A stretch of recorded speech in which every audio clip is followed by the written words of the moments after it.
Imagine for a moment that you're standing on a hill under a vast night sky. Stars stretch infinitely in every direction, their light traveling for millions of years just to reach your eyes.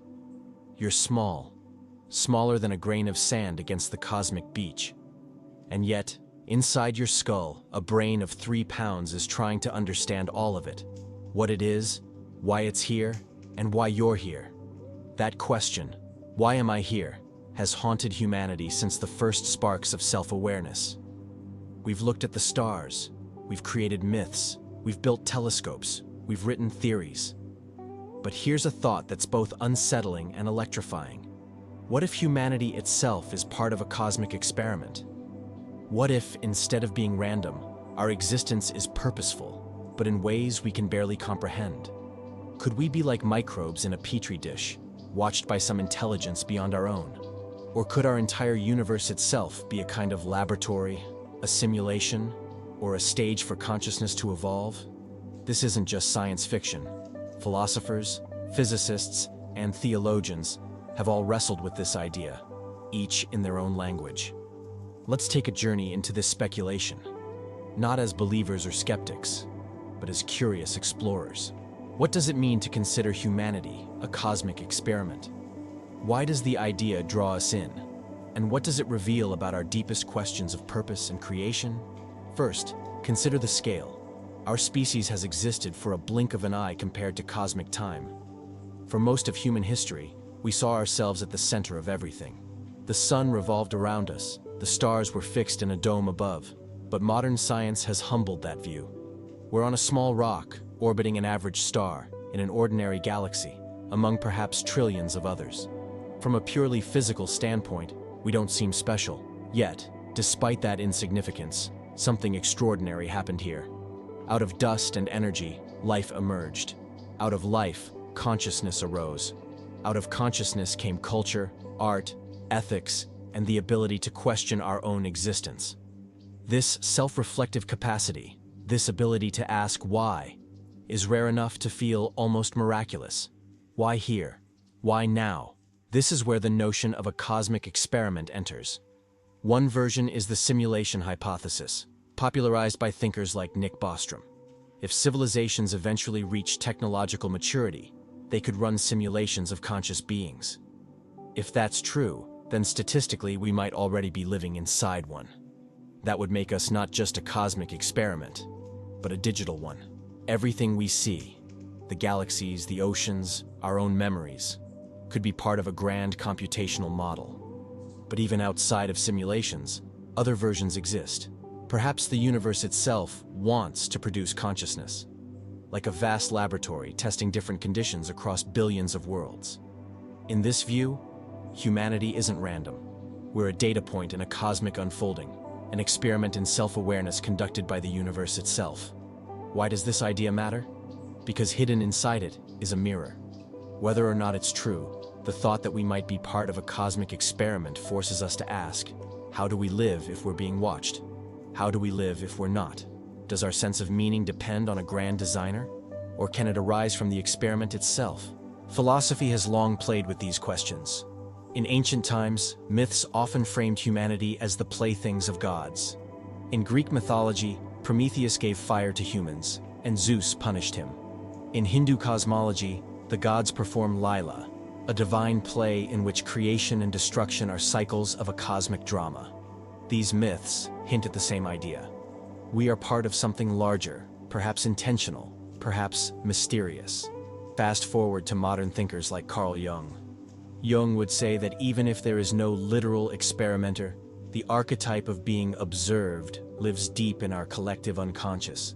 We sense it in myths of judgment, in dreams of being tested, in stories about aliens or divine beings. The psyche itself frames our existence as a test or a journey, because that's how we make sense of growth.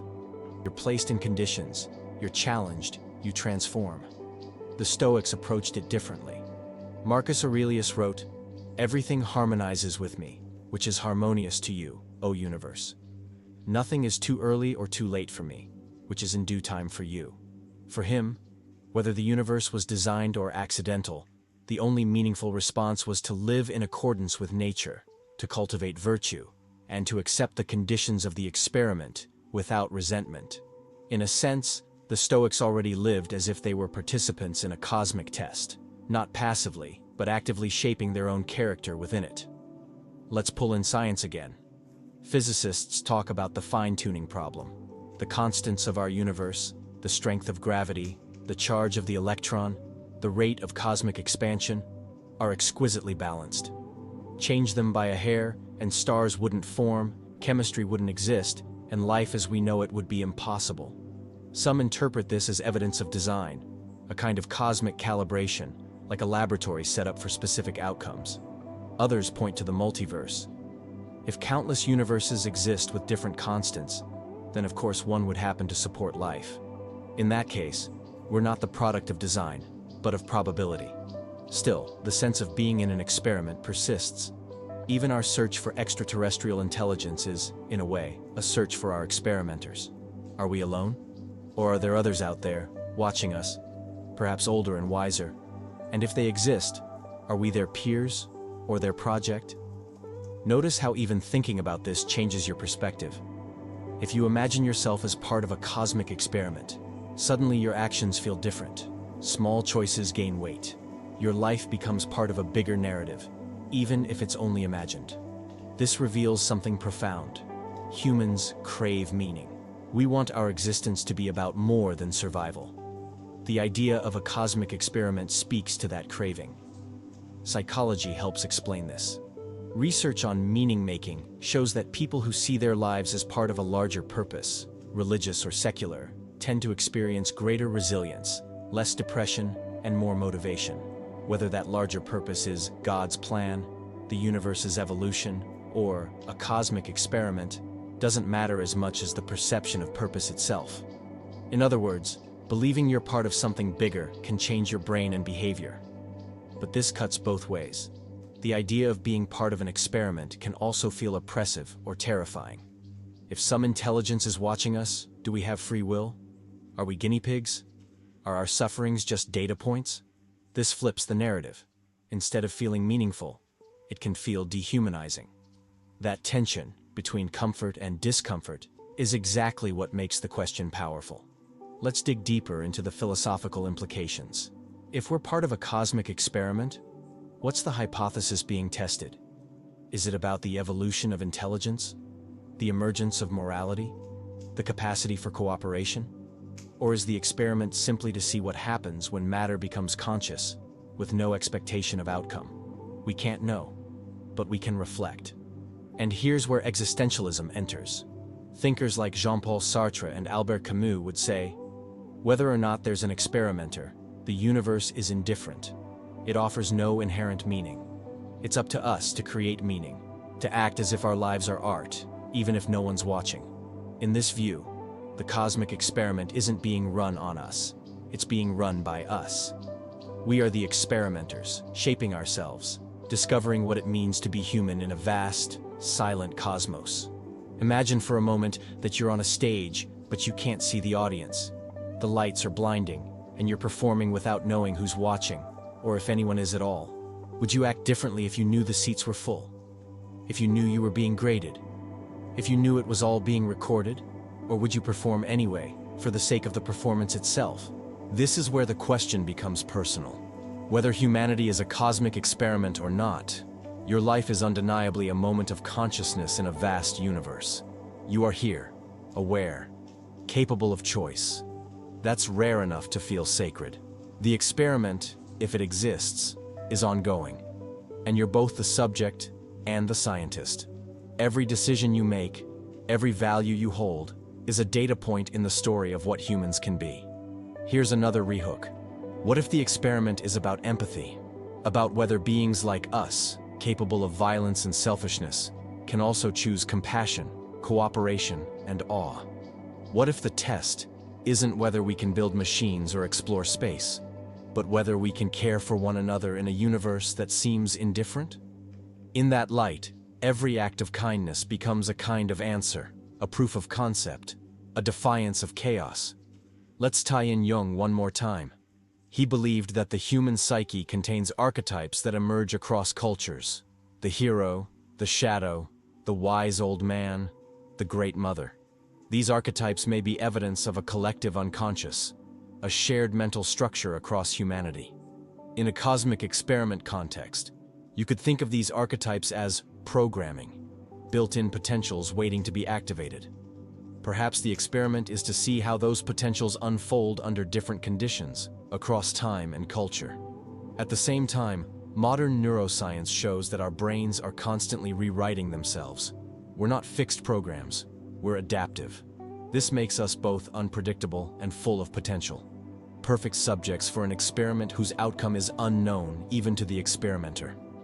But there's also humility in this. We may never know. The curtain may never lift. And perhaps that's the point. If you knew you were part of an experiment, would it still work? Would you behave authentically or only as expected? Maybe the test requires ignorance to be valid. Maybe the mystery itself is necessary for the experiment to unfold. So, where does this leave us? On one hand, the idea that humanity is a cosmic experiment is thrilling. It frames our struggles and achievements as part of a larger story. On the other, it's humbling and unnerving. It strips away our illusion of control and forces us to confront the possibility that we're not at the center of the universe, but a small part of something far beyond comprehension. Yet, whether or not it's true, the question itself is valuable. It invites us to live more intentionally. If you believed you were part of a cosmic experiment testing empathy, creativity, or resilience, how would you live? Would you complain less, love more, take risks, seek wisdom?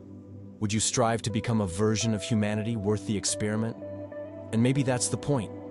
Maybe the experiment isn't out there, it's inside us. Every time we ask these questions, every time we imagine ourselves as part of something bigger, we stretch our consciousness. We become capable of more reflection, more compassion, more awe. Whether or not there's an experimenter, we're shaping ourselves through the very act of wondering. So tonight, when you look up at the stars, remember this. You are a fragment of the universe thinking about itself. Whether you're part of a cosmic experiment, a divine plan, or a random process, you are alive in an era where you can ponder these questions. That's astonishing. That's precious. Could humanity be a cosmic experiment? Maybe. But perhaps the deeper question is, how will you live your role in it? Will you drift unconsciously? Or will you choose to act as if your choices matter on a cosmic scale? If this journey sparked something in you, if it made you wonder about your place in the cosmos, then take a moment to subscribe, like, and share this video. Let's keep exploring these questions together. Not because we have the answers, but because the act of asking makes us more awake, more human, and perhaps more ready for whatever the universe has in store.